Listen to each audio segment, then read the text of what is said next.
seen progressive as well as stationary wave. Now we are going to compare between progressive wave and stationary wave. We have to remember, question can be asked, distinguish between progressive wave and stationary wave. In progressive wave, disturbance travels from one region to another region with definite velocity. But in case of stationary waves, the disturbance remains in the region where it is produced. That means you can say that velocity of the wave is zero.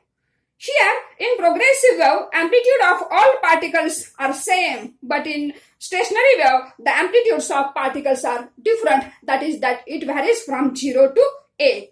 In stationary wave, all particles cross their mean position simultaneously, but in progressive wave, it does not happen. In progressive wave, all particles are moving, while in stationary wave, there are some particles which are at rest that are called as nodes, while there are some particles which are at maximum amplitude that is called as antinodes. In case of progressive wave, energy is transmitted, but in case of stationary wave, energy is not transmitted.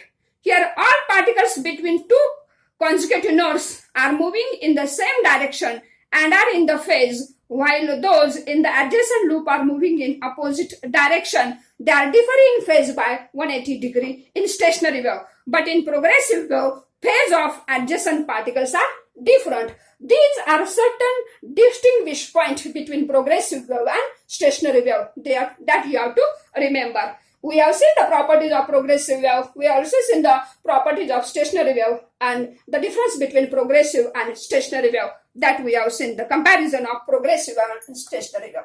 Now we are going to see the further topic, that is free vibrations and forced vibrations. Free and forced vibrations. शब्दावरूनच लक्षात येईल पहा तुमच्या free मुक्त आणि force ज्याला आपण बळजबरीने भाग पाडतोय ते free vibrations. What do you mean by free vibrations? The frequency at which the object tends to vibrate when that object is plucked, or when that object is heat, or when that object is disturbed somehow. When we disturb that object somehow, then frequency at which that object vibrates, that is called as natural frequency. In these vibrations, object is not under the influence of any outside force because it vibrates naturally.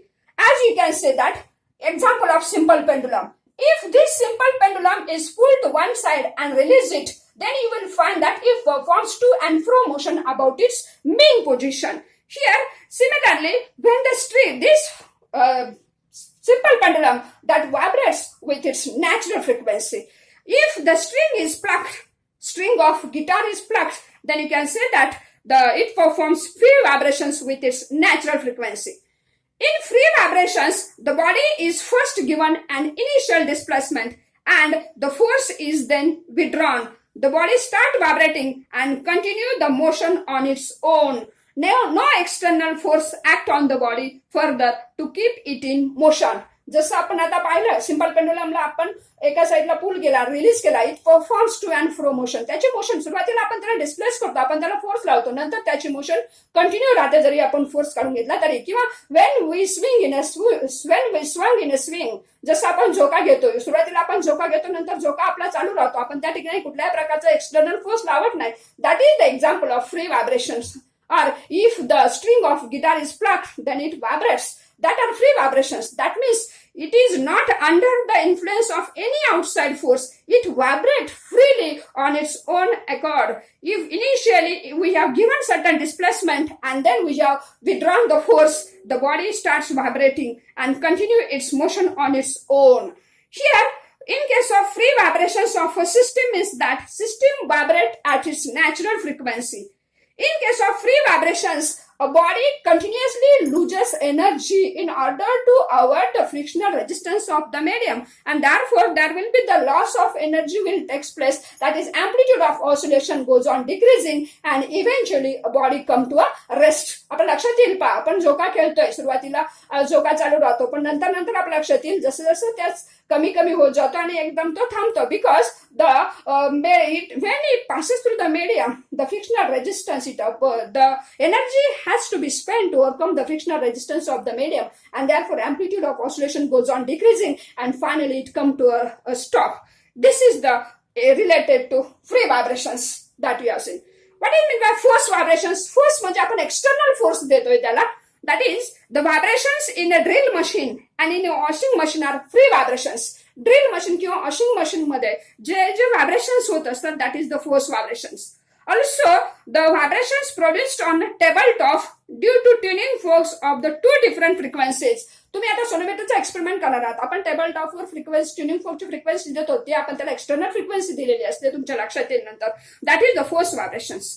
In force vibrations, the external periodic force is applied on a body whose natural period is different from the period of the force. The body is made to vibrate with a frequency equal to that of externally impressed force.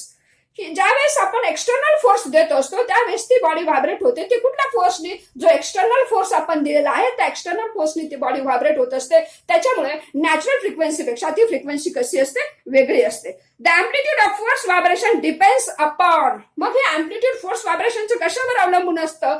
Here it depends upon the externally applied frequency and the natural frequency.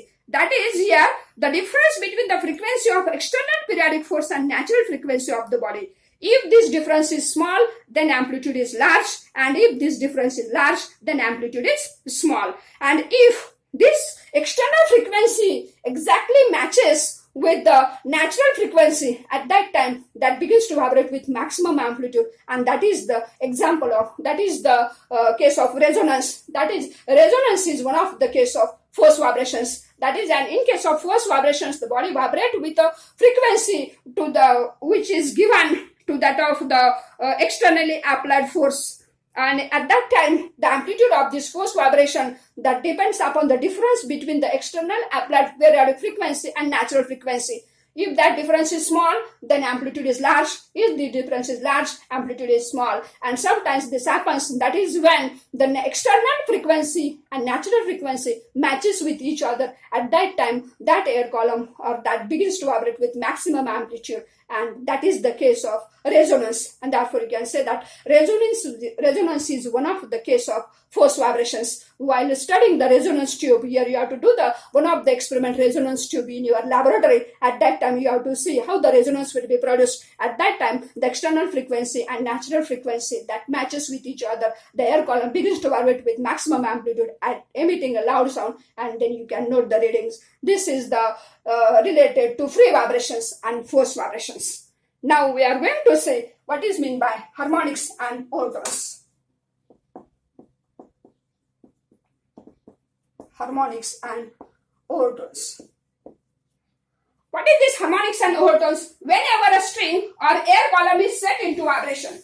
When you can say that if string or air column is set into vibrations, the vibrations consist of fundamental frequency together with certain higher frequencies. These higher frequencies are called as overtones. Whenever string or air column is set into vibrations, ज्यावेळेस एखादी string किंवा air column is set into vibrations, that vibration consists of fundamental frequency together with higher frequencies. That higher frequencies are called as overtones. Then what do you mean by harmonics? The word harmonic is used to indicate fundamental frequency together with all integral multiples, whether they are actually present in a given sound or not. Fundamental frequency आणि त्याच्या लगेचचे सगळे integral multiples म्हणजेच harmonics. ते दिलेल्या sound मध्ये present असू द्या किंवा नसू द्या त्याला म्हणायचं harmonics. And overtones, the frequency immediately higher than the fundamental frequency, that is called as overtones. Suppose here the fundamental frequency, or you can say fundamental frequency of first harmonic is n, then second harmonic is 2n, third harmonic is 3n, etc. And then the frequency of first overtone is 2n, frequency of second overtone is 3n. That is, frequency immediately higher than the fundamental frequency is called as first overtone. हा पहिला ओव्हरटोन, हा दुसरा ओव्हरटोन. See again here, what is meant by harmonics and what is meant by overtones? The harmonics represents the fundamental and all its integral multiples, whether they are actually present in a given sound or not. And the word overtones means only those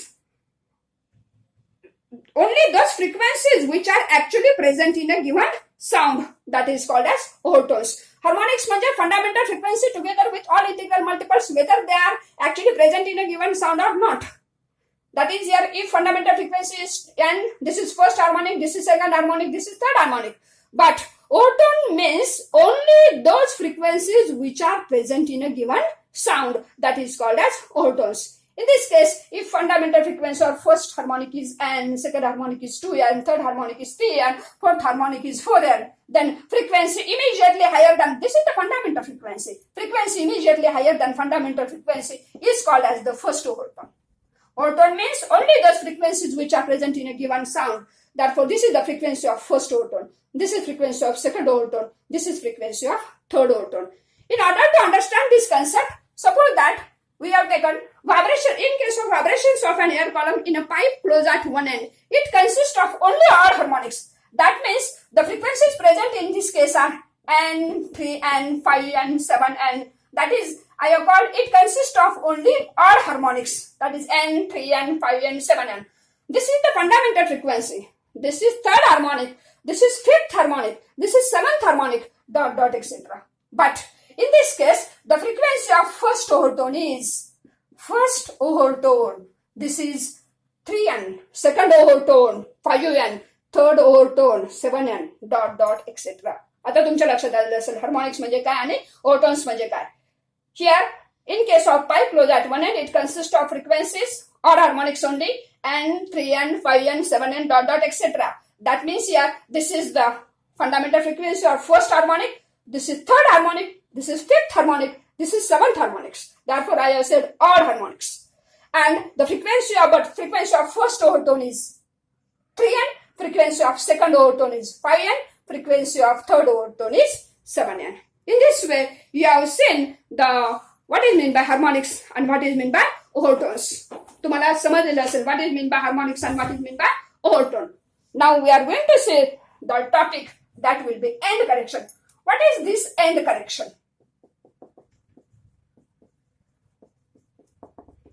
As we have seen that in case of pipe closed at one end,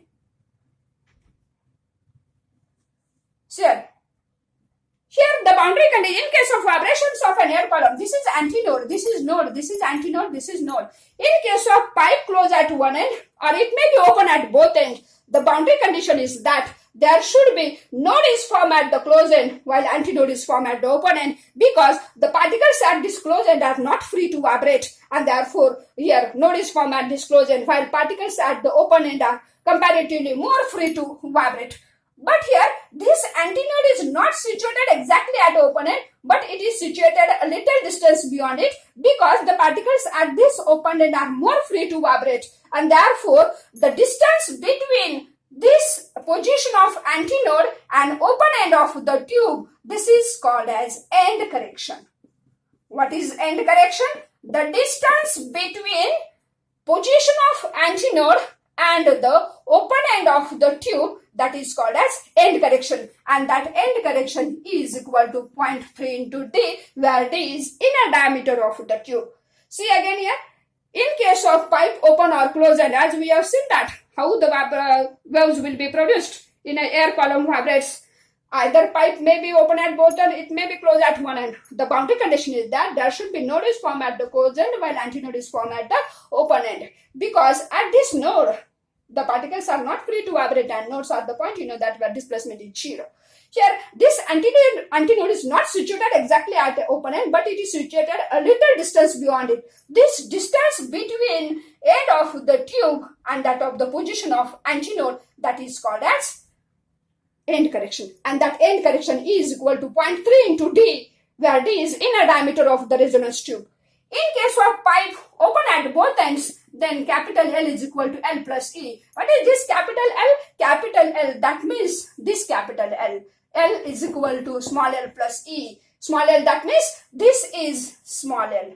This is the length of air column, and therefore capital L, corrected length, you can call it as length of air column plus end correction, and that end correction is equal to 0.3 into d. This L is equal to L plus E in case of pipe closed at one end, and in case of pipe open at both ends, L is equal to L plus 2E, because here when pipe open at both ends like this, here antinode, here it will be, node, antinode, node, antinode. In case of pipe open at both ends, here you can say that the antinode is at the both end. Therefore, end correction takes place at the both end. Therefore, L is equal to L plus 2E. You have to remember these formulas are very important. that is capital L is equal to small l plus end correction E, and capital L is equal to small l plus 2E.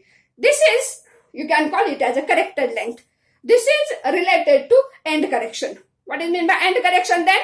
The distance between